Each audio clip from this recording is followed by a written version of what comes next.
নমস্কার বন্ধুরা, welcome to our YouTube channel pretty wild girl. এখনো পর্যন্ত যারা আমাকে নিয়মিত ফলো করে এসেছেন তারা নিশ্চয়ই জানেন পাহাড় আমার অত্যধিক প্রিয় জায়গা। তো এই পাহাড়েই সন্ধান পেলাম একটা রহস্যময় জায়গার, একটা ক্রিপি জায়গা, আর সেটা হচ্ছে মর্গ্যান হাউস।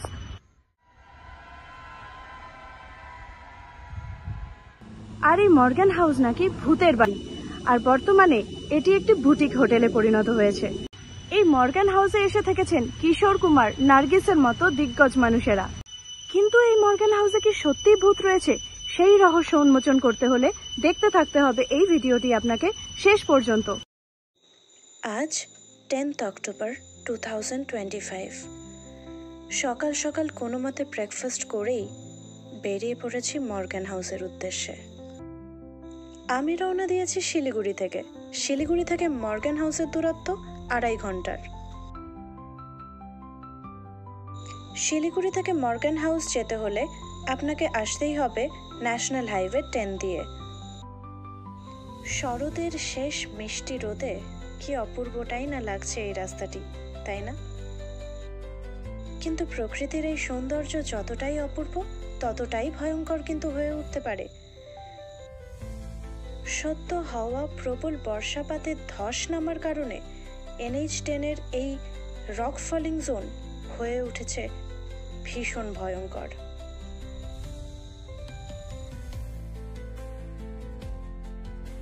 তবে যাই বলুন, পাহাড়ি এই আঁকাবাঁকা পথে এইভাবে ড্রাইভ করার কিন্তু একটা আলাদাই মজা রয়েছে।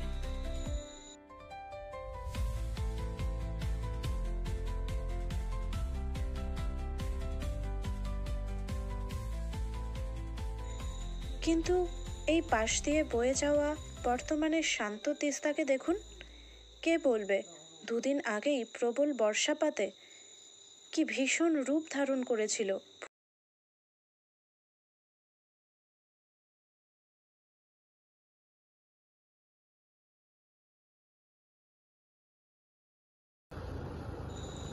রাস্তার ধারে জায়গায় জায়গায় দেখা মিলছে ভাঙনের চিহ্ন।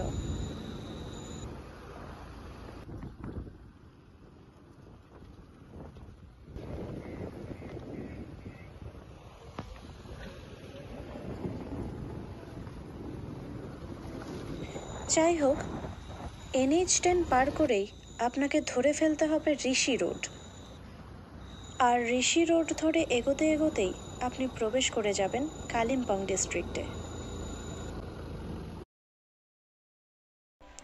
কালিম্পংয়ের আর্মি গলফ কোর্স ধরে এগোতে এগোতেই আপনি কিন্তু একদম মর্গ্যান হাউসের কাছে পৌঁছে যাবেন, কারণ এই গলফ কোর্সের অপোজিটেই কিন্তু মর্গ্যান হাউসের এন্ট্রি গেট। আর বন্ধুরা, আমরা কিন্তু পৌঁছে গেছি।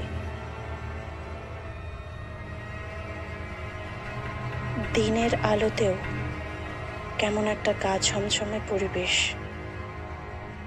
ঝটপট রিসেপশনে ডকুমেন্ট এবং ID ভেরিফিকেশনের কাজ কমপ্লিট করেই ওনারা আমাকে ওয়েট করতে বললেন ওয়েটিং লাউঞ্জে। আর এইবার সব প্রতীক্ষার অবসান। আমি প্রবেশ করছি রুম নাম্বার 101-এ, লেডি মর্গ্যানের রুম নাম্বার 101, যার মৃত আত্মার আর্তনাদ আর হাই হিলের আওয়াজ এখনও এখানে শুনতে পাওয়া যায়। আর এই রুমের একমাত্র অতিথি আজ আমি।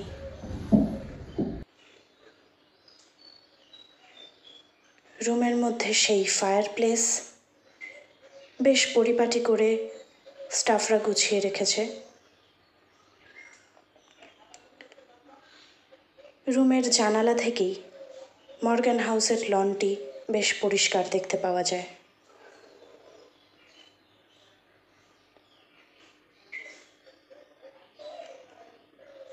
আমি রিসেপশন থেকে জানতে পারলাম আজ এই সমগ্র মর্গ্যান হাউসে যতজন গেস্টের আসার কথা ছিল তারা প্রাকৃতিক দুর্যোগের খবর শুনতে পেয়ে সবাই ক্যান্সেল করে দিয়েছে বুকিং।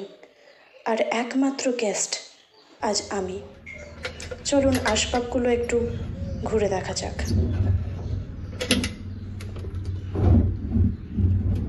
রেনোভেশন করা সত্ত্বেও পুরনো যুগের কাঠের আলমারি কিন্তু ওরা একই রকম রেখেছে। বাথরুম অনেকটাই ছিমছামভাবে গোছানো।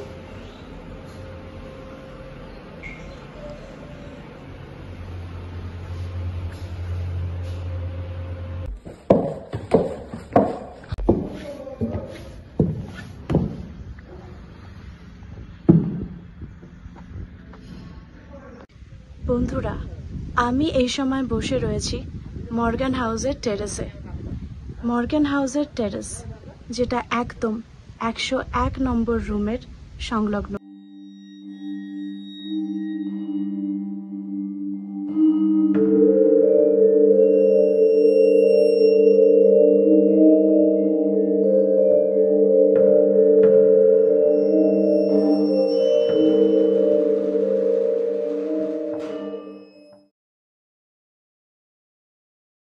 ট্রাভেল করে আমি টায়ার্ড, তাই ছাদে এক্ষুনি অনেকটা সময় না কাটিয়ে ঝটপট রুমে চলে এলাম আর স্নান সেরে একটু সাজুগুজু করে নিলাম। মর্গ্যান হাউসের মেনু কার্ডটি দেখছিলাম লাঞ্চের অর্ডার দেওয়ার জন্য। অনেক আইটেমস লেখা থাকলেও ফোন করে জানতে পারলাম বেশিরভাগটাই কিন্তু অ্যাভেলেবেল নেই, কারণ স্টাফ আজকে অনেক কম। তাই লাঞ্চের জন্য মোমো আর কফিটুকুই অর্ডার দিতে পারলাম।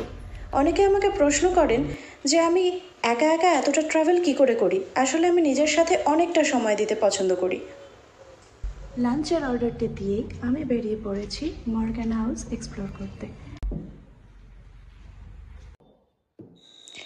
লেডি মর্গ্যানের রুম নম্বর 101-এর সামনের প্যাসেজটি দিয়ে এগোলেই কিন্তু মর্গ্যান সাহেবের রুম নম্বর 104, আর এটিও হন্টেড।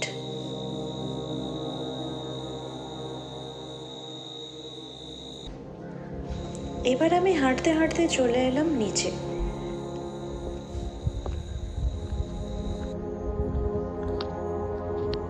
মর্গ্যান সাহেব কিন্তু এই বাড়িটি বানিয়েছিলেন 1930 সালে। মর্গ্যান সাহেবের মারা যাওয়ার পরে তার উত্তরসূরিদের হাতে এই প্রপার্টি একের পর এক ট্রান্সফার। 1962-তে যখন জওহরলাল নেহেরু অসুস্থ, সেই সময় সিদ্ধান্ত নেওয়া হলো এই প্রপার্টি হয়ে যাবে গভর্নমেন্টের। আর 1975-এ এই প্রপার্টি ফাইনালি হ্যান্ডওভার করা হয় ওয়েস্ট বেঙ্গল ট্যুরিজমকে। আর এই মুহূর্তে এটি একটি বুটিক হোটেল হিসেবে পরিচালিত হচ্ছে। পরন্ত বিকেলের পাহাড়ি শীতল হাওয়া আর মিষ্টি রোদ গায়ে লেগে কখন যে দু চোখের পাতায় ভারী ঘুম নেমে এসেছিল বুঝতেই পারিনি। ধীরে ধীরে মর্গ্যান হাউসের উপরে নেমে এলো নিকষ আঁধারের ছায়া।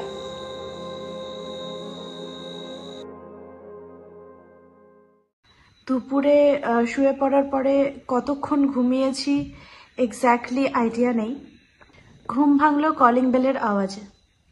ইভিনিং স্ন্যাক্সের জন্য আমি দুপুরেই বলে রেখেছিলাম, কারণ এখানে যে কোনো খাবার অর্ডার করার জন্য আগে থেকে বলে রাখতে হয়, কারণ এখানে স্টাফ যেরকম প্রাইভেট হোটেলসে থাকে সেরকম সার্ভিস এখানে নয়।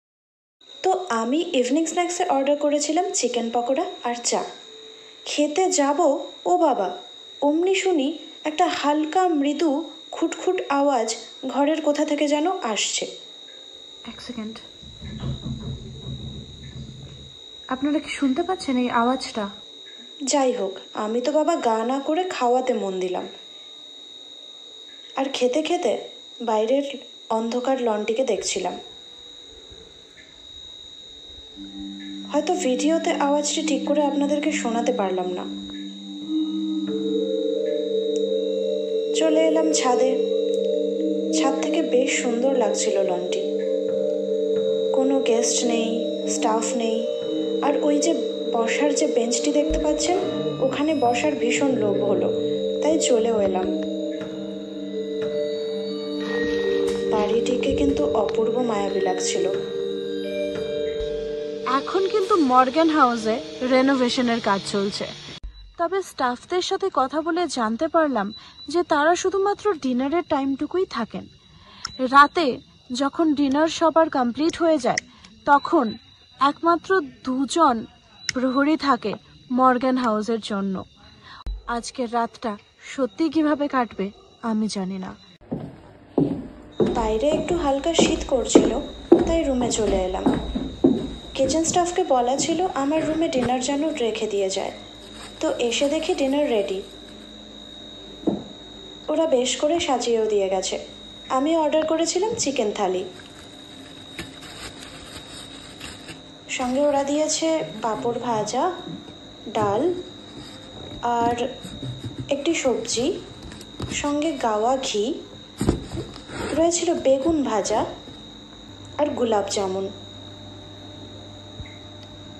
সময় নষ্ট না করে পরিপাটি করে খেয়ে ফেললাম, আর তারপরে শরীর এলিয়ে দিলাম বিছানায়।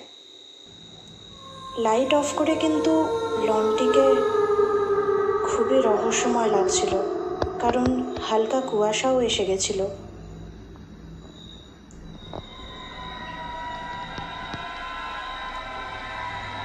সত্যি কি এই মর্গান হাউসে ভূত আছে?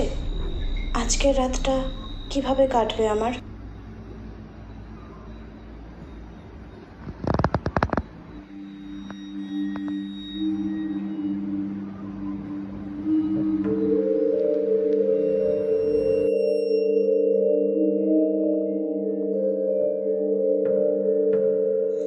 রাতে ঘুমিয়ে পড়ার আগে জানালার কাছটিতে মোবাইলে এই টাইম ল্যাপসটি অন করে ঘুমিয়েছিলাম।